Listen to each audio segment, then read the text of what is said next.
అమరావతి రాజధానిలో ఒక IT tower రాబోతా ఉంది. హైదరాబాద్ లో హైటెక్ సిటీ అయితే ఎలాగా ఒక ల్యాండ్ మార్క్ లా నిలిచిందో అలాంటి ల్యాండ్ మార్క్ టవర్ ఒకటి నిర్మించడానికి ఎల్ఎన్టీ కమిటీ అనే సంస్థ ఒకటి ముందుకొచ్చింది. అమరావతి రాజధానిలో 10 ఎకరాల భూమిని ఈ ఐటీ టవర్ కి అయితే కేటాయించారు.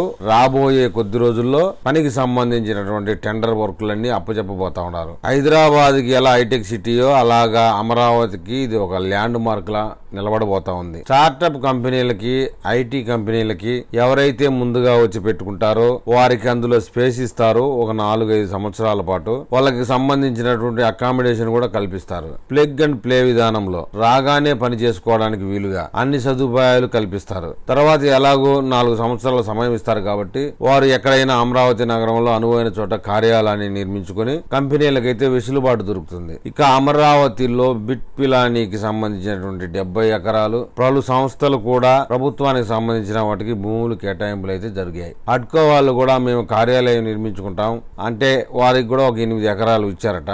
భూములు ఇవ్వడం అంటే ఏదో ఉచితంగా దాన ధర్మం చేసినట్లు కాదు. ప్రభుత్వం ధర నిర్ణయించినట్టుగా ఎకరాకి 10 కోట్ల నుంచి 15 కోట్ల వరకు ఆ ధర కొనుగోలు చేసుకుంటా ఉన్నట్లు లెక్కాచారం అనమాట. ఉచితంగా ఇచ్చినట్లు కాదు సంస్థలకు గాని మిగతా వాటికైనా కూడా. సహజంగా ఎవరైనా ప్రభుత్వం ఇచ్చిందంటే ఉచితంగా ఇచ్చింది అని అనుకుంటారు. అమరావతి రాజధానిలో రాబోయేటటువంటి కీలక సందర్భంలో కూడా మరికొన్ని కంపెనీలు వస్తాయని అర్థమవుతా ఉంది. ఒక సంస్థ అమరావతి రాజధానిలో 26,000 కోట్ల రూపాయలు పెట్టుబడి పెట్టబోతా ఉన్నట్లుగా అవి చర్చలు సందర్భంలోనే ఉన్నాయి. అది ఎక్కడ రాబోతా ఉంది, దాని వివరాలు ఏంటి, ఆ చర్చలు మరింత పురోగతి సాధించిన తర్వాత మరింత సమాచారం మనకు తెలిసిన తర్వాత మరొక వీడియోలో మనం తెలుసుకుందాం. మరి నా వీడియో మీకు చేరాలంటే మీరు సబ్స్క్రైబ్ చేయండి, లైక్ చేయండి. మీరు నాకు ఏదైనా తెలపాలనుకుంటే కామెంట్ రూపంలో తెలపండి.